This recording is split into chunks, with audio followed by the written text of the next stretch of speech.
నెల్లూరు జిల్లా సర్వేపల్లి నియోజకవర్గం జంగాలపల్లి గిరిజన కాలనీ నందు జనసేన సమన్వయకర్త బొబ్బేపల్లి సురేష్ నాయుడు పర్యటించారు. ఈ సందర్భంగా ఆయన మీడియాతో మాట్లాడారు. ఈ కార్యక్రమంలో మహిళా అధ్యక్షురాలు గుమ్మునేని వాణి, భవానీ నాయుడు, పినిశెట్టి మల్లికార్జున్, మండల కార్యదర్శి సందూరి శ్రీహరి, మణి, స్థానికులు పాల్గొన్నారు. అందరికీ నమస్కారం. నా పేరు బొబ్బేపల్లి సురేష్ నాయుడు, సర్వేపల్లి నియోజకవర్గ జనసేన పార్టీ సమన్వయకర్త. అయితే సర్వేపల్లి నియోజకవర్గంలో అనేక గిరిజన కాలనీలు, ప్రతి కాలనీలో కూడా కనీస వసతులు కానీ చాలా ఇబ్బందులు, ఆధార్ కార్డులు లేకపోవడం, ఉండటానికి ఇళ్ళకి ఇబ్బంది, తాగునీరు, అనేక సమస్యలు ఉన్నాయి.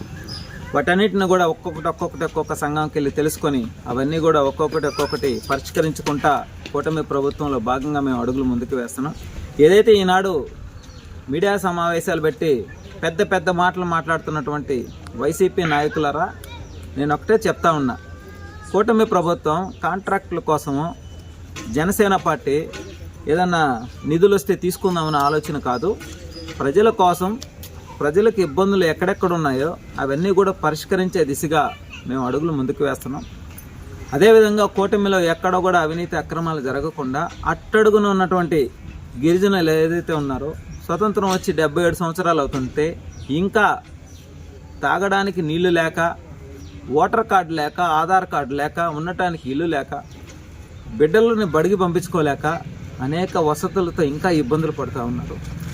కొంతమంది చూస్తే పెత్తందారులు వాళ్ళ యొక్క పెత్తనాన్ని చలాయిస్తూ వాళ్ళు మాత్రం పెద్దోళ్ళు అవుతున్నారు. వీళ్ళల్లో ఓట్లు మాత్రం వాళ్ళకి కావాలి, కానీ వీళ్ళ బాగోగులు అవసరం లేనటువంటి స్థితిలో జరిగాయి. కానీ నేడు కూటమిలో భాగంగా ఏదైతే సర్వేపల్లి నియోజకవర్గంలో 117 పంచాయతీల్లో కూడా ఎక్కడెక్కడ గిరిజనులు ఉన్నారో వాళ్ళ సమస్యలన్నీ కూడా అడిగి తెలుసుకొని ఒక్కొక్కటి పరిష్కరించుకుంటూ ముందుకు పోతున్నాం. అందులో భాగంగా ఈరోజు ఏదైతే వెంకటాచలం మండలంలోని ఇడిమేపల్లి గ్రామ పంచాయతీ పరిధి అంటే జంగాలపల్లికి ఆనుకొని ఉన్నటువంటి సంఘం ఇది, ఎస్టీ కాలనీ. వీళ్ళకి ఇక్కడ కొంతమందికి ఆధార్ కార్డులు లేవు, రేషన్ కార్డులు లేవు, ఓటర్ కార్డులు లేవు, కొంతమందికి ఇళ్ల స్థలాలు ఉండడానికి సరైన ఇంటి వసతి లేదు. రెండవది వచ్చి తాగడానికి నీళ్ళు ఇచ్చేటువంటి మోటార్ కాలిపోతుంది అప్పుడప్పుడు. గతంలో కూడా మేము రిపేర్ చేయించడం జరిగింది. మళ్ళీ కూడా తాగునీరు అందిస్తామని చెప్పడం.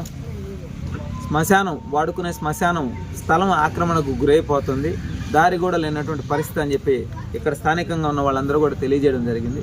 ఈ విషయాలన్నింటినీ కూడా కూటమికి సంబంధించినటువంటి సర్వేపల్లి శాసనసభ్యులు సోమిరెడ్డి చంద్రమోహన్ రెడ్డి గారి దృష్టికి కూడా తీసుకువెళ్ళి మండల అధికారుల ద్వారా ఈ యొక్క సమస్యలన్నింటినీ కూడా పరిష్కరించే విధంగా కూటమి ప్రభుత్వంలో మా వంతు మేము పనిచేస్తున్నామని చెప్పి మనస్ఫూర్తిగా తెలియజేస్తూ, ఇప్పటికైనా సరే ఒకసారి గత 5 ఏళ్ళు మీరు శాసించి అభివృద్ధి లేకుండా సర్వేపల్లి నియోజకవర్గాన్ని సర్వనాశనం చేసిన మీరు, అయ్యా నీకే చెప్పేది, నీ పేరు ప్రతిసారి చెప్పి ఇంకా మళ్ళీ చెప్పడం ఎందుకని వదిలేసాము. నీకు అర్థమై ఉంటుంది. ఇకనన్నా కళ్ళు తెరిచి కూటమి ప్రభుత్వం ప్రజల కోసం పనిచేస్తుంది. కూటమి ప్రభుత్వం ఎక్కడా కూడా అవినీతి లేకుండా పనిచేసే విధంగా కార్యకర్తలు కావచ్చు, నాయకులు కావచ్చు, ప్రతి ఒక్కరు కూడా పనిచేస్తున్నారు. ఇది గుర్తుపెట్టుకొని మీడియా సమావేశం పెట్టేటప్పుడు కూడా మీరు గత 5 ఏళ్ళు ఏం చేశారో ఒకసారి చెప్పి, ఇప్పుడు 8 నెలల్లోనే కూటమి ప్రభుత్వం ఏం చేస్తుంది అనేటువంటి విషయాన్ని కూడా విశదీకరించాలని చెప్పి PhD చేశారు కాబట్టి మీకు ఎంతో అనుభవం ఉంటుంది, కాబట్టి మీరు బూతులు మాట్లాడడంలో చక్రవర్తులు, కాబట్టి మీకు క్షుణ్ణంగా నేను తెలియజేస్తా ఉన్నా. ఆ PhD చేసిన ఆయన చెప్తా ఉన్నాను, మీడియా సమావేశం పెట్టేటప్పుడు మీరేం పీకేరో చెప్పండి, మేమేం చేస్తున్నామో మేము చెప్తాం. మరిన్ని అప్డేట్స్ కోసం మన HN9 TV ఛానల్ని సబ్స్క్రైబ్ చేసుకోండి.